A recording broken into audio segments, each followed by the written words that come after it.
Good morning. I'm Wimsaur of Wimsaur.com, and today we're going to be talking about the sixth principle of Hermetic philosophy from the Kybalion, the principle of cause and effect. Every cause has its effect. Every effect has its cause. Everything happens according to law. Chance is but a name for law not recognized.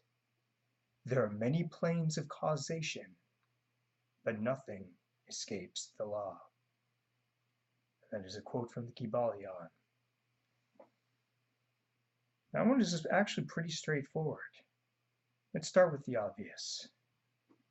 Every cause has its effect. Well, if you turn on the stove, then a flame is going to turn on, assuming you have a gas stove.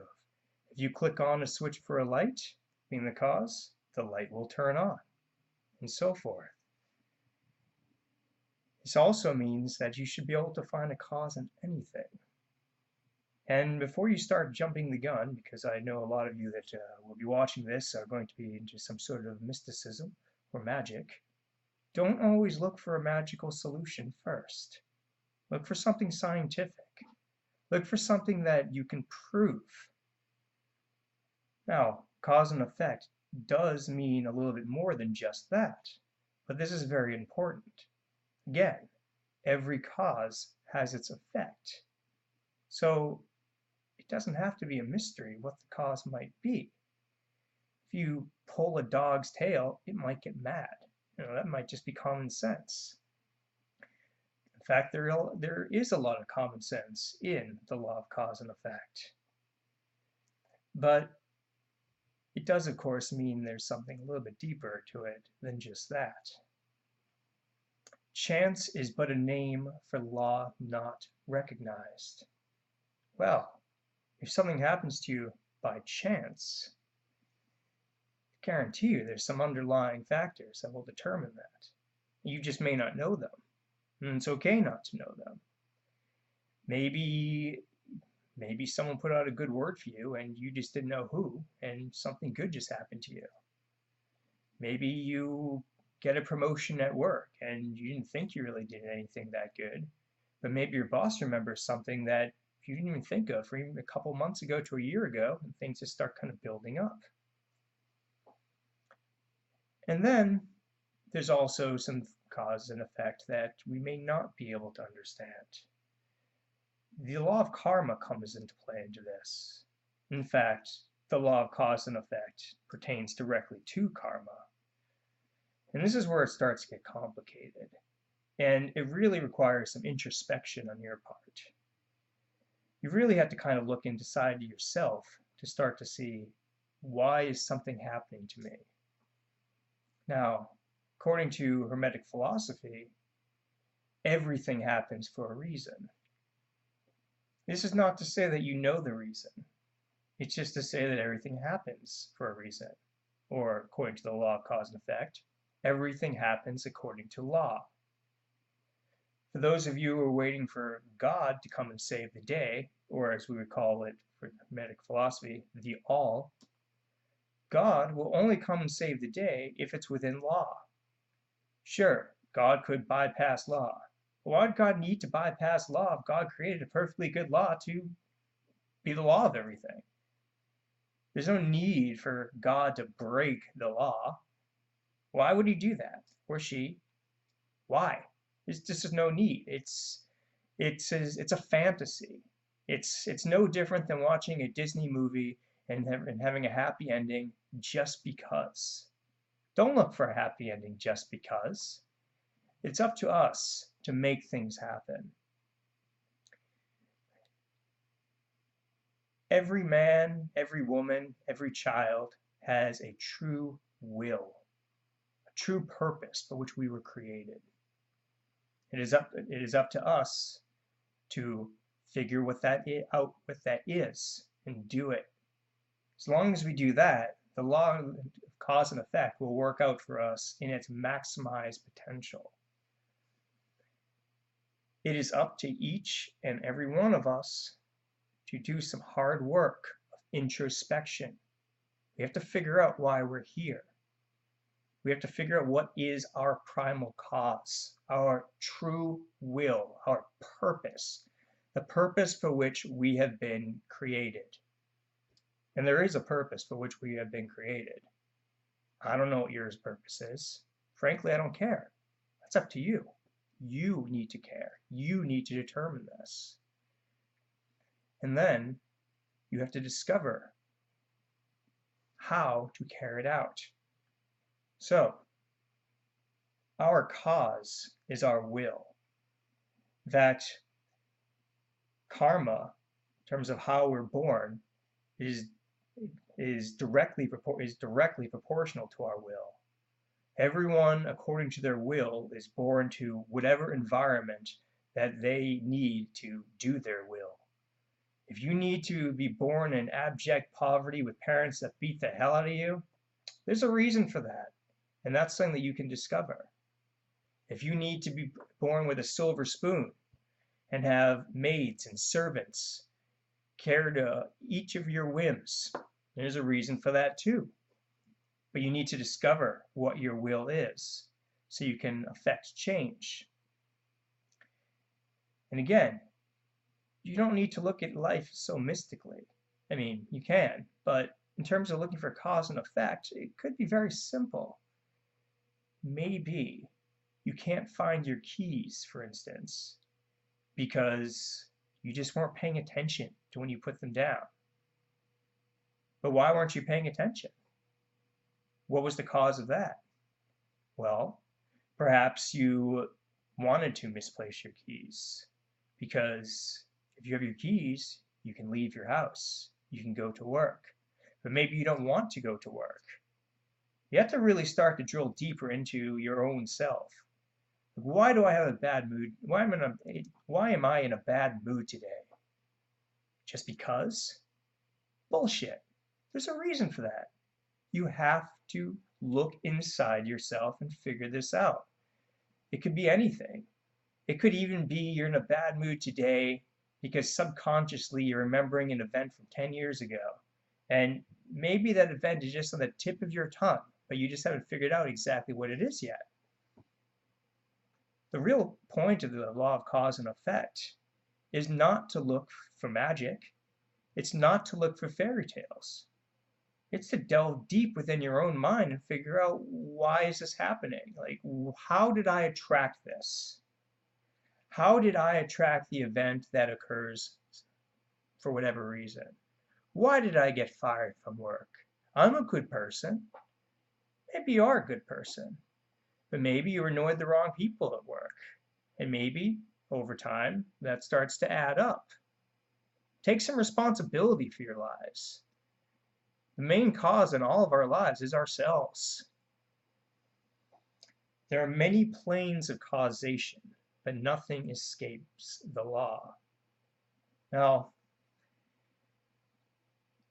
in the beginning of the 7 Hermetic principles, when we talked about the law of correspondence, or as above, so below, I may have made mention to different planes of existence. For example, the physical plane. I mean, that's your body. Physical. The physical plane is dramatically influenced by your mind. A lot of people say, well, only the physical world is real. And to those people, I always ask, does your mind not have anything to do with how you see the physical world? I mean, it certainly does for me. If I'm really happy, I see the sun, and I see everything that makes me happy. But when I'm in a bad mood, I see everything that puts me into a bad mood. I see the world filled with a filter of anger. Not to mention, I'm sure you guys are watching this on a phone or a computer. Where do they come from? We didn't mine those out of the ground, did we? We may have mined the parts before we maybe individually machined each and every one of them to put together. But where did the actual phone, where did the actual computer come from? Somebody had to first have an idea to make those devices. In the Kabbalah, that is called the concept of the four worlds, which is relevant here to the principle of cause and effect. First, we have the physical world, the world which we are all familiar with, which are the physical component of us, of course, would be our physical bodies. Just next to that world, the second world, is the world of formation. And that's the world where we might be able to kind of reason things out. Perhaps we can see a blueprint of a device in our mind. But this is just the blueprint. This is the result of actually understanding something, which is the third world, which is called the world of creation. This is where we can really understand something. This is where that light bulb turns on and we completely understand like how something works and maybe even why it works. But deeper than that is the idea in and of itself. That's the fourth world. That's the world of the divine, or the world of archetypical ideas. This is very important to understand because yes, there is a physical world, obviously, no doubt about that. But it is very much influenced by the worlds of the mind. The mind is what does the creation, and then we can put things that we've created together on the physical world.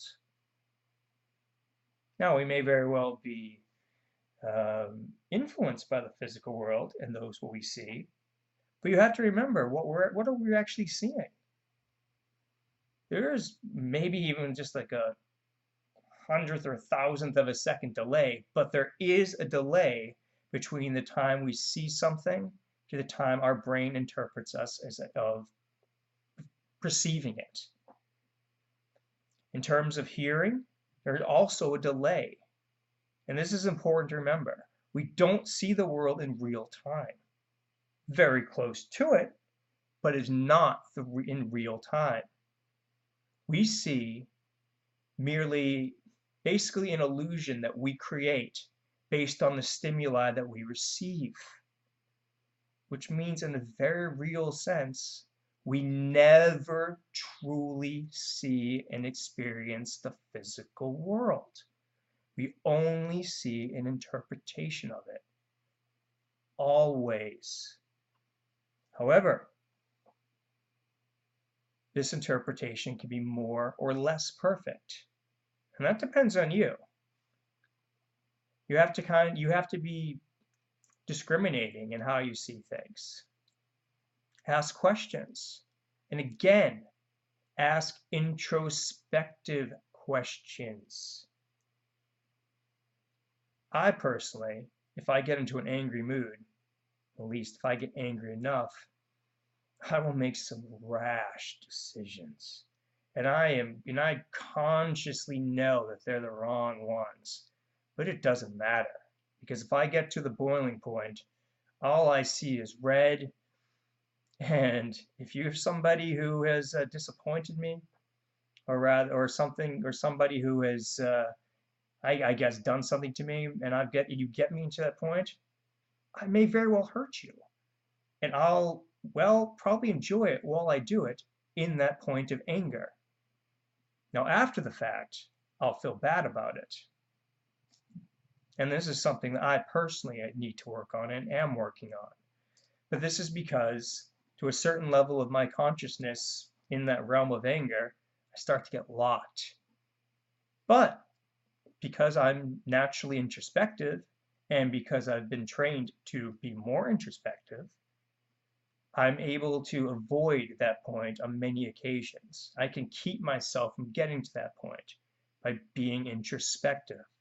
It's very important not to settle for, I'm in a bad mood just because. Now, you're not in a bad mood just because. There is a reason. You got to drill through. Get a piece of paper and a pen and write things down. And when you start to have resistance, such as, I don't know, start writing the opposite. you over time you will be able to get to the heart of what is bothering you or what is making you happy.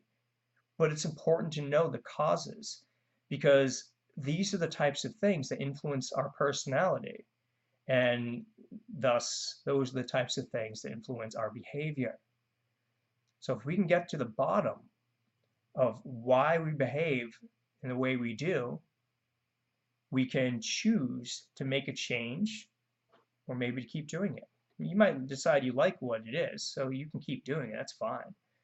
But ask yourself, do I maybe smile like this because a friend always smiled that way? I've caught myself making certain gestures that I know exactly where they came from. They came from certain ones of my friends. They came from maybe my family. My mom used to do this when she's making a point, usually with a stern face when I was a little kid, for instance. And that's the type of thing we can be conscious of. There was once when I was on a cruise where I didn't want to pick up a bowl of soup and just drink out the rest of the soup because my mom told me not to when I was a little kid. And depends on the culture, but some cultures think that that's just fine.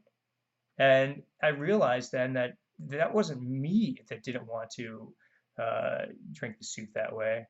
That was a behavior instilled by my mom, for instance. Cause and effect is really more, I mean, in terms of helping us out, is really more about introspection. That said, there can also be karmic issues as well. Could be something very simple as you pulled your sister's hair, so your mom makes you go to your room. There's a karmic consequence. But it has nothing to do with real punishment. No, there's no punishment in the universe, except for we as human beings decide to make as punishment. There's only blind cause and effect. If you turn on the range of your stove and you put your finger into the flame, guess what? It's going to hurt. There's nothing good or bad about that. You're not being punished for putting your finger into the flame. No, the flame is hot. You put your finger in it. Your pain receptors felt it, and if you left it there long enough, you probably burned yourself. Completely blind. It's just that's just how it works. I hope I've made this point, and I hope I've not gone on too long with it. But remember, every cause has its effect. Every effect has its cause. Everything happens according to law. Chance is but a name for the law not recognized. There are many planes of causation, but nothing escapes the law. Thank you and enjoy.